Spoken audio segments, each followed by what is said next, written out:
L'alerte rouge a été décrétée ce mardi sur tout le territoire en raison de l'approche de la tempête Émilie. Localisée actuellement au sud-est des côtes de Porto Rico, il y a de fortes chances qu'elle frappe Haïti dans les prochaines 24 heures, selon le directeur du Centre national de météorologie, Ronald Semelfort.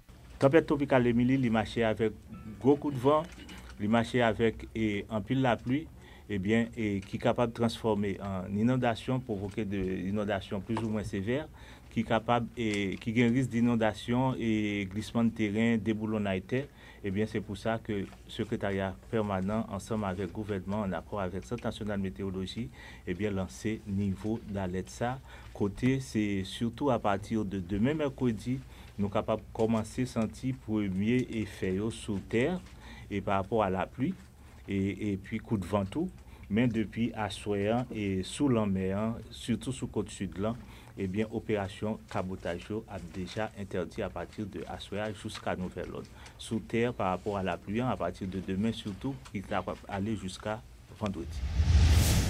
La directrice de la protection civile, Alta Jean-Baptiste, a pour sa part appelé la population des zones à risque à la vigilance et au respect des consignes. Madame Jean-Baptiste indique que des dispositions ont été prises au niveau du DPC. Tempête ça, l'a gagné en pile de l'eau qui la donne, l'a poté en pile vent tout. Donc c'est ça que fait, n'a rappelé consigne yo by population. Premier consigne c'est tout le monde écouter radio. Écouter conseil autorité yo abayo dans côté yo.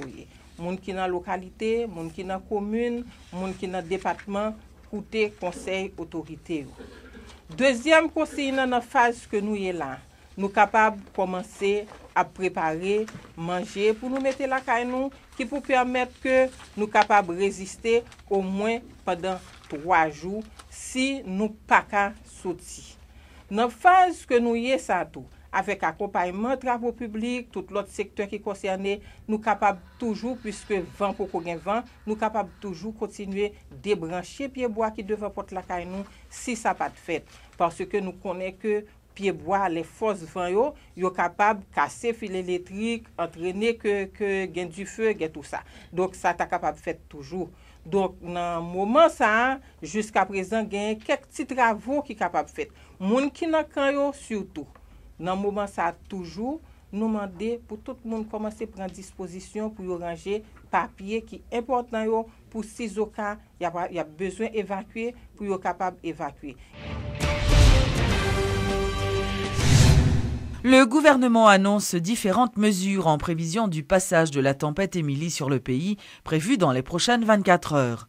La somme d'1 million de gourdes a été débloquée en vue de faire face aux urgences, informe le ministre de l'Intérieur et des collectivités territoriales, Paul-Antoine Bien-Aimé. Suivez ce reportage de Jacques Bourdeau. Cette tempête du nom d'Émilie, qui est à 435 km du sud-est de Porto Rico et dont la force de vent souffle à 65 km/h, mobilise tout le gouvernement, a fait savoir le Premier ministre Jean-Max Bellerive. Selon le Premier ministre Bellerive, toutes les dispositions sont prises dans le cadre de l'éventuel passage de ce mauvais temps sur le pays. Puis hier, nous avons eu une réunion avec le président Martelly pour expliquer qui ça a mis en place à partir d'aujourd'hui. Les bails sur Paul, nous croyons même que les cas feront passer dans ce centre-là aujourd'hui pour que l'ICA rassurer sur toute mesure qu'il prend. Et au-delà de système que l'APC géré depuis ici, toute l'administration publique mobilisée. C'est-à-dire que c'est SMCRS, CNE, TPTC, Croix-Rouge, Santé publique, tout le monde mobilisé. Parallèlement, le Premier ministre démissionnaire exhorte la population à la prudence. Il est extrêmement important que la population reste vigilante, qu'elle ait toute consigne qui est habituée dans la radio, dans la télévision et par l'autre moyen pour protéger tête contre le choléra. Depuis grand pied de l'eau, on connaît que le risque n'a pas augmenté. C'est extrêmement important et c'est 2 gros consignes que le gouvernement baille. Vigilance d'abord.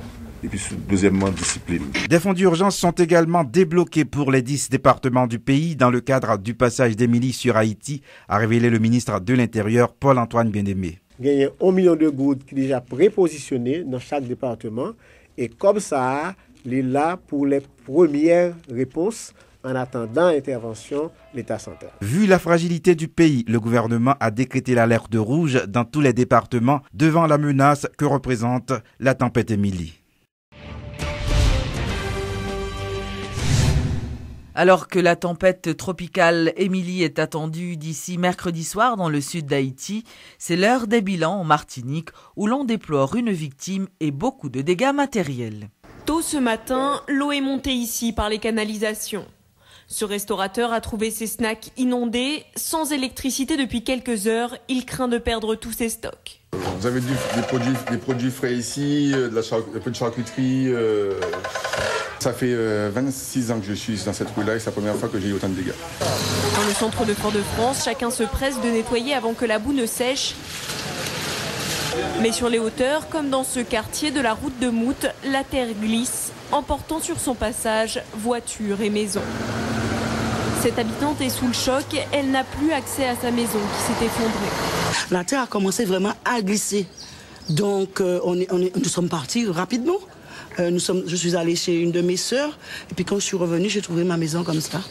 Les riverains se rassemblent, tentent d'aider à déblayer, mais d'autres coulées de boue sont à prévoir. Quand nous sommes sortis, c'était l'hécatombe, quoi. On a vu une coulée de boue, il y a une maison qui s'est effondrée, vous voyez juste derrière vous là. Et puis voilà, nous sommes là en train d'aider et puis c'est ça, c'est la nature, quoi. La pluie doit se calmer dans les heures qui viennent, mais le ruissellement de l'eau pourrait provoquer de nouvelles inondations. La préfecture conseille aux habitants de rester chez eux. Le ministre de l'Intérieur et des collectivités territoriales, Paul-Antoine Bien-Aimé, s'est gardé de se prononcer sur le rapport du Réseau national des droits humains concernant la corruption qui règne au sein de son ministère. Il s'est contenté d'annoncer que l'unité de lutte contre la corruption enquête sur le dossier afin de faire jaillir la lumière sur cette affaire.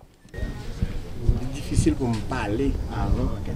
Même il y a un député qui a fait régulièrement que je suis employé comme consultant dans le ministère de l'Intérieur. En autant enquête ILCC. Comment comprendre le rapport RNDDH?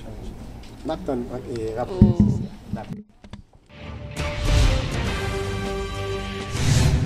L'avocat du Conseil électoral provisoire, Maître Levelt d'Orsil, qualifie d'inconstitutionnelle et d'illégale la décision du commissaire du gouvernement de convoquer les membres du CEP au parquet. Pour Maître d'Orsil, ancien commissaire du gouvernement, les conseillers électoraux relèvent bien de la Haute Cour de justice, à l'exception des cas de flagrance. Si il n'y a pas de cas de flagrant délit, par exemple, si c'est une plainte qui a été déposée contre un conseiller électoral ou bien les conseillers d'une manière générale, si ce sont des plaintes ou bien c'est une dénonciation, à partir de ce moment, le dossier, une fois arrivé au niveau du parquet, doit être transmis au niveau du cabinet d'instruction. Une fois arrivé au niveau du cabinet d'instruction, or, comme le cabinet d'instruction ne peut pas vraiment se saisir de la personne du conseiller, parce que le conseiller doit être destitué d'abord. Or, pour le destituer, il faut passer par le canal de la Haute Cour de justice. Donc, ce tribunal d'exception doit pouvoir se tenir afin de destituer le conseiller dont il est question. Parce que la Haute Cour de justice ne peut pas prononcer de peine privative de liberté, mais la mettons en panne chef. Une fois qu'il est destitué, à partir de ce moment, il est passible vraiment des sanctions des tribunaux ordinaires. Donc c'est ça la procédure. Des tribunaux ordinaires. Mais s'il y a flagrant délit, par exemple, s'il y a flagrant délit, à partir du moment que le flagrant délit est constaté, le flagrant délit est reconnu et constaté, eh bien, on procède à son arrestation, et bien vrai. Bon, parce que on peut... Alors, si le corpus oui, le corpus délictif, voilà, le corpus vraiment. Une vaste opération menée ce mardi par la police de la Croix-des-Bouquets a conduit à l'arrestation de 13 présumés bandits, parmi eux 3 évadés de prison. C'est ce qu'a fait savoir le commissaire Cardostin Marc-André. Le commissaire en a profité pour féliciter la population de la Croix-des-Bouquets qui a facilité la PNH à capturer ces bandits. Plein de de sacs, des mauvaises réputations, toujours à pédir, ça a passé la plaide. Mais ces derniers temps, et la police Croix-des-Bouquets a arrêté une série de bandits, une série de monde qui a une société à problème, que le commandement au niveau Croix-des-Bouquets, que nous voulons finir avec gens d'histoire. Et c'est dans ce sens-là que nous avons arrêté un certain de Dorestan Paul Émile, alias Pierre Richer. Et monsieur a été recherché par la DCPJ. Et à l'aide de monsieur coopéré ensemble avec nous. Il y a un ensemble de monde qui travaillent ensemble avec les gens qu'on a constatés là. Et dans ce sens-là, dans tout coup de filet, nous arrivons à arrêter 3 évadés. 3 évadés qui répondent au nom de Charlot André, Joseph Jonas, Jean Junior Milfort. et n'a dit non, arriver faire arrestation ça grâce à vigilance population et dévouement inspecteur et divisionnaire à gagner qui est responsable et sécurité au niveau de l'arrondissement qui n'arrive à mettre main sur tout monsieur ça qui a société à problème. Le ministère de la Santé publique et l'Agence canadienne de développement international ont procédé vendredi dernier à l'inauguration d'un centre de santé dans le quartier de Troin à Léogane. La construction de ce centre est financée à 350 000 $ par l'Agence canadienne de développement international. Ici au centre de santé de Troin, les services de soins de santé de base seront offerts. Le centre est doté de 2 salles de consultation, d'une salle d'accouchement et d'une salle d'observation. Il est pourvu également d'une pharmacie et d'un laboratoire pour les examens de routine. Une section est réservée au classement des dossiers ainsi qu'à l'administration.